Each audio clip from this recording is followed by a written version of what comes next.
राजधानी के ट्रांसपोर्ट व्यवसायियों की लंबे समय से चली आ रही मांग को राज्य सरकार ने पूरा कर दिया है। ये मांग पूरा होने से 20 साल पुरानी सीकर रोड स्थित ट्रांसपोर्ट नगर योजना के अब पूरी तरह धरातल पर उतरने की उम्मीद जगी है। ऐसा हुआ तो राजधानी में घनी आबादी के इलाकों में भारी वाहनों से होने वाली दुर्घटनाओं में कमी होगी। कैसे होगा ये सब जानने के लिए देखें फर्स्ट इंडिया न्यूज की ये खास खबर।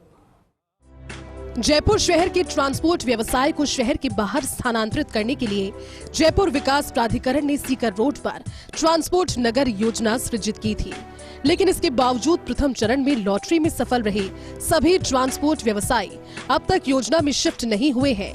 अब तक मामले में क्या रहा, इसको समझे तो जयपुर विकास प्राधिकरण की ओर से ट्रांसपोर्ट नगर योजना वर्ष 2004 में सृजित की गई। योजना में कुल 1484 भूखंडों के लिए ट्रांसपोर्ट व्यवसायियों के 2582 आवेदन प्राप्त हुए।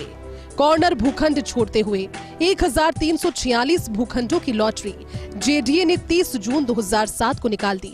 सफल आवेदकों को तत्कालीन आरक्षित दर 1111 रुपए प्रति वर्ग मीटर के अनुसार आवंटन पत्र जारी कर दिया गया। जेडीए की कार्यकारी समिति की 25 नवंबर 2014 को हुई बैठक में द्वितीय फेज के लिए आरक्षित दर 13,500 रुपए प्रति वर्ग मीटर तय की गई। जेडीए ने द्वितीय फेज में 970 आवेदकों की लॉटरी 9 जनवरी 2018 में निकाली। नई तय की गई आरक्षित दर के अनुसार जेडीए ने सफल आवेदकों को आवंटन पत्र जारी कर दिए। इस नई आरक्षित दर के खिलाफ ट्रांसपोर्ट व्यवसायियों के विभिन्न एसोसिएशंस के माध्यम से हाईकोर्ट में 20 याचिकाएं दायर की गई। ट्रांसपोर्ट व्यवसायियों ने कोरोना, नोटबंदी, आर्थिक मंदी का हवाला देते हुए आरक्षित दर कम करने की मांग की। जेडीए में 10 दिसंबर 2020 को आयोजित बैठक में ट्रांसपोर्ट व्यवसायियों के संगठनों ने मांग रखी। विभिन्न एसोसिएशंस ने आरक्षित दर 1111 रुपए से लेकर 6000 रुपए प्रति वर्ग मीटर रखने की मांग की। आरक्षित दर कम करने के संबंध में सिफारिश देने के लिए कैबिनेट एम्पावर्ड कमेटी ने एक कमेटी का गठन भी किया। तत्कालीन जेडीए आयुक्त गौरव गोयल के संयोजन में गठित इस कमेटी में परिवहन विभाग के आयुक्त, जिला कलेक्टर और नगरीय विकास विभाग के संयुक्त सचिव शामिल किए गए। इस कमेटी ने जेडीए की ओर से तय आरक्षित दर 13,500 रुपए प्रति वर्ग मीटर को सही माना। कैबिनेट एम्पावर्ड कमेटी ने भी इस कमेटी की सिफारिश पर अपनी मुहर लगा दी।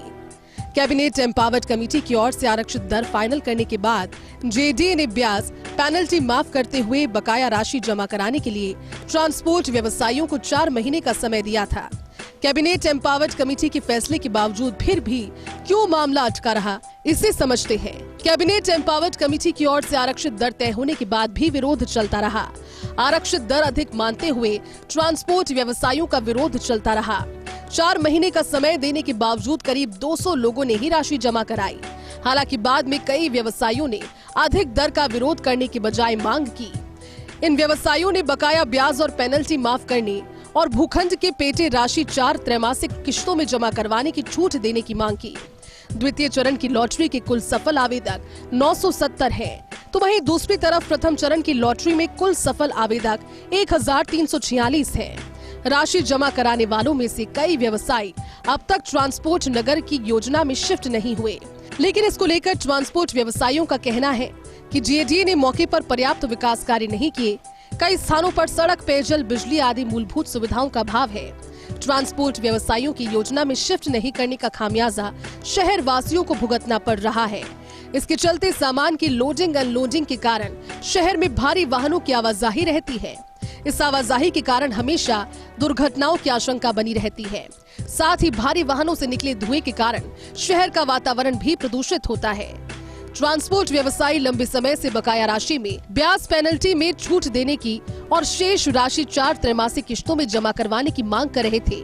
उनकी इस मांग को लेकर जेडीए और सरकार ने क्या कार्रवाई की और इसका किस तरह से योजना व शहर पर सकारात्मक असर होगा, इस पर नजर डालें तो व्यवसायियों की मांग पर ब्याज व पेनल्टी में शुल्क देने की मांग को लेकर जेडीए ने सरकार को प्रस्ताव भेजा था। इसके लिए जेडीए की ओर से 31 जुलाई 2024, 21 नवंबर 2024, 18 दिसंबर 2024 और 21 जनवरी 2025 को नगरीय विकास विभाग को पत्र भेजा गया। इस पर नगरीय विकास विभाग के प्रमुख सचिव वैभव गालरिया ने जेडीए आयुक्त आनंदी को पत्र लेकर स्वीकृति दी। बकाया ब्याज व पेनल्टी में छूट देने के साथ भूखंड की राशि 4 त्रैमासिक किश्तों में देने पर भी इस पत्र में स्वीकृति दी गई। राज्य सरकार की स्वीकृति के बाद अब व्यवसायी भूखंड के पेटे राशि जमा करा सकेंगे। इस योजना को लेकर जेडीए भी गंभीर है।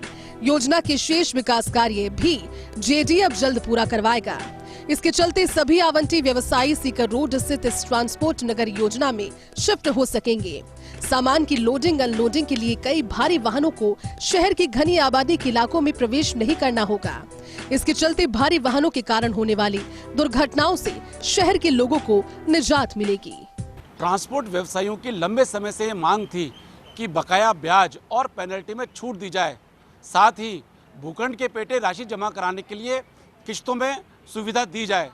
राज्य सरकार ने उनकी ये मांग मांगते हुए स्वीकृति दे दी है। इससे अब यह योजना धरातल पर उतर सकेगी। कैमरा पर्सन गिरीश के साथ अभिषेक श्रीवास्तव, फर्स्ट इंडिया न्यूज़।